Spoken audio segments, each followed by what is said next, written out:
This is parenting day number 15. Parental discipline comes from a heart of love.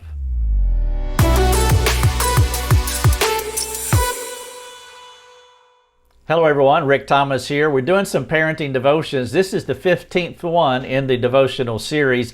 Parental discipline comes from a heart of love. Let's start with a question. How do you discipline your children? Or maybe what if I ask the question of your child, them giving me their perspective? What is his or what is her experience with your corrective care? Biblical restorative care always begins with God. The Father is the one you want to imitate. Let's think about this verse, Proverbs 3:11 and 12. It says this, "My son, do not despise the Lord's discipline or be weary of his reproof.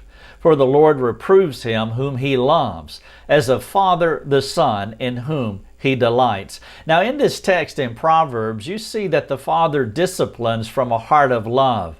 How could he not? God is love. When you experience his discipline, you are experiencing corrective care from a loving person. Your children experience who you are too. Whether you're a loving person or an unloving person, your children experience you. If you're motivated and managed by love, your kids will feel how your corrective care is from a loving person, which will make your discipline redemptive. Because you are a loving person, your discipline will not be the first time you engaged your child in loving ways. God has a long and loving relational history with you. I cannot overstate the importance of this. If your love does not predate your time of discipline, you will confuse and frustrate your child. Let me give you 4 compelling and convincing ways you have experienced the Father's love. In Ephesians 1:4, it says, He predestined His love for you. That is overwhelmingly powerful to think God predestined His love for you. In John 3:16, He loved you enough to give His Son as a ransom. In Romans 5:8, His love or His Son gave His life for you, though you did not deserve it. And then finally, in John 16:13, His Spirit came to bring you daily comfort and guidance. Just in those 4 texts, we see God's powerful and convincing love. The point is that you had experienced the Father's love many times before you experienced His discipline. He was putting money in the bank long before He took any out. That's why His withdrawals do not hurt like it would if you were a bankrupt child. Suppose you went to your local bank and made a withdrawal. Upon arriving at your local bank, you discover that you have no money in the bank. You're broke. Well, let's turn the illustration around. Suppose you have been steadily putting money in your local bank every week of your life.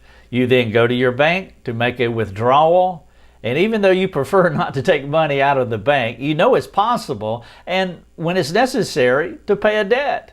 And so you make the withdrawal. It stings a bit, but it does not deplete your account or your spirit. Your weekly deposits have made it possible for you to take money out when it's necessary. Now, practically letting your child know that you love him is putting money in the bank. And why wouldn't you do this? I mean, the doctrine of sin informs you that there will be times when you will have to make disciplinary withdrawals. Your child is not perfect. He's like ours and he's like me. He's like us. He needs your corrective and restorative care. And so the onus is on you to be intentional in making sure that you have convinced your child that you love him. Now, if you do not do this daily, you will tempt your child to give up on the relationship once he figures out how and when to give up on the relationship. It will begin with quiet disrespect. After your child becomes a teen, his disregard of you will be more blatant. He will give you the finger in his heart, and later it will be much more bolder. The behavior you hoped for him will morph into rebellion. This is parenting day number 15. Parental discipline comes from a heart of love. Let me wrap up with a couple final thoughts. What do your children experience more from you? Your correction or your encouragement? Prayerfully consider this devotional. If you need to talk to a trusted friend, please do not delay. Do it today. Thank you so much for watching the video.